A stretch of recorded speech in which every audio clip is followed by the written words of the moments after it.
des nombreux cyclistes qui empruntent cet axe, puisque je rappelle à M. Carenco que l'un des points qu'il conteste dans l'aménagement, c'est justement la place faite aux cyclistes. Si vous passez ces jours sur le rond-point, vous verrez, puisqu'il est terminé maintenant, le passage souterrain qui a été prévu, conçu dans le cadre du giratoire pour permettre le passage en toute sécurité des cyclistes dans ce giratoire-là. Vous parlez d'un passage cyclable souterrain ? Qui passe sous le giratoire, oui. Allez voir... J'irai voir prochainement, c'est pas ce que j'avais compris. Allez voir l'aménagement qui vient d'être fait. D'accord. Il commence à être habillé de terre, donc il y a effectivement un aménagement qui protégera les cyclistes dans une partie traversée. Ben voilà, les Jean-Baptiste Serino, les Guy Fajot, les Monsieur Caraco, pendant les dents. Alors maintenant, ça suffit. Et c'est nous, TVNet Citoyenne, qui le disons, c'est-à-dire un média qui n'a pas à faire la démonstration de son regard critique vis-à-vis de Michel Dantin et de cette municipalité, comme d'ailleurs de ses prédécesseurs. Et pourquoi? Parce que Michel Dantin, on l'a observé, c'est un maire qui est carré. Hein, il dit ce qu'il va faire, il dit ce qu'il est en train de faire et il dit ce qui a été fait. Donc maintenant, il faut arrêter avec des effets de manche dans un prétoire de conseil municipal. Faut arrêter la politique, l'idéologie. Nous, concrètement, on fait notre travail. On est venu sur le rond-point pour vous montrer cet ouvrage qui va permettre aux cyclistes, en plus grande sécurité dans la ville, d'éviter la circulation automobile sur ce rond-point. Et on vous le démontre. Voilà, il ne suffit que de le regarder.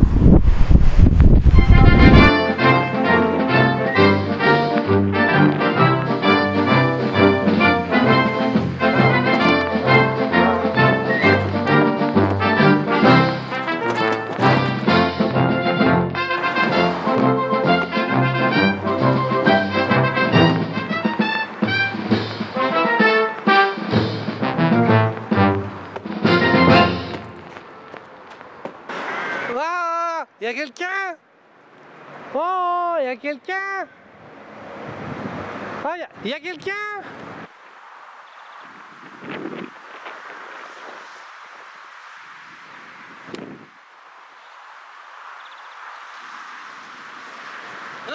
Le souterrain, il a dû bien le mettre profond, parce que moi je le trouve pas, quoi. Ah bah ça y est, j'ai trouvé. Voilà, alors grâce à l'investigation de TVNet Citoyenne, Michel Dantin avait raison. Nous sommes sur la piste en direct là, d'une piste cyclable, ça c'est clair, qui va nous... Ah bah ça y est, je le vois, le tunnel, il est là, il est là.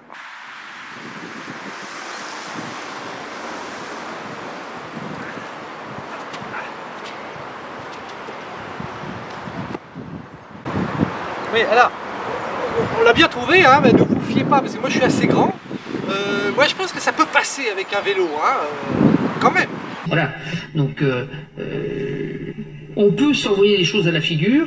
Il faut aussi regarder l'évolution qualitative que nous cherchons de la ville. Si vous passez ces jours sur le rond-point, vous verrez, puisqu'il est terminé maintenant, le passage souterrain qui a été prévu, conçu dans le cadre du giratoire pour permettre le passage. Nous n'avons pas la même vision. Nous n'avons pas la même vision. Alors Michel, nous on croyait en toi, qu'est-ce qui t'arrive? Oui, bon, voilà, je trouve ça facile, je trouve ça petit et puis ça fait pas rire. Nous à la TVNet, on est quand même un peu plus sérieux, on s'appuie sur des faits pour poser une analyse. Alors, qu'est-ce qui arrive du coup à Michel Dantin? Eh bien, l'hypothèse que nous on fait à la TVNet Citoyenne, c'est que Michel Dantin est peut-être dans un plein burn-out. Trois faits nous l'indiquent. Alors, premièrement, le cumul des mandats.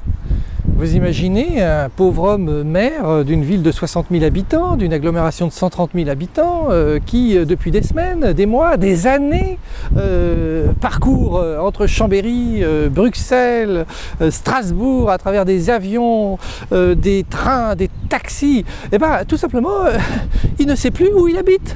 Et c'est normal, et on le comprend. Et deuxième indication, eh bien, il y aurait peut-être une dissension au sein de l'exécutif municipal, ce qui serait tout à fait normal. Il y aurait de l'eau dans le gaz, ce qui ajouterait à la pression sur notre bon maire. Et troisième hypothèse, il se pourrait que Michel Dantin, contrairement à ce qu'il a écrit dans sa lettre aux Chambériens et aux Chambériennes, n'ait pas lui-même choisi de ne pas figurer dans la future liste du Parti des Républicains, mais qu'au contraire, il n'aurait pas pu obtenir une place éligible compte tenu de la guerre de tranchées, le verdun des candidatures qu'on a vu exposées dans toute la presse, et où les cadors, dont Michel Dantin ne fait pas partie, les cadors du Parti républicain se sont battus avec hache, couteau entre les dents pour obtenir la bonne place à l'Europe et aux élections européennes. Alors, tout ça pour vous dire que nous nous inquiétons quand même de l'état de Michel Dantin. Il semblerait qu'il ne sache plus où il habite. J'ai bien compris que nous habitions pas dans la même ville. Bon, on rigole, mais avec Michel Dantin, je ne sais pas si on peut faire des choses comme ça. Hein. Je ne sais pas si on peut dire des choses comme ça. Hein. Parce que déjà, c'est un maire qui rigole pas trop, mais hey, des fois, il se met en colère. Hein. J'ai continué, je porte plainte contre vous pour assertion mensongère. Là, je vous demande de faire preuve d'un peu de raison. Waouh! Alors là, ça rigole pas. Hein. Non, on efface tout, on arrête tout, vous oubliez tout. Hein. On va faire un sujet beaucoup plus sérieux, avec des faits, des données, des chiffres. Voilà, quelque chose de beaucoup plus consensuel. Les arbres.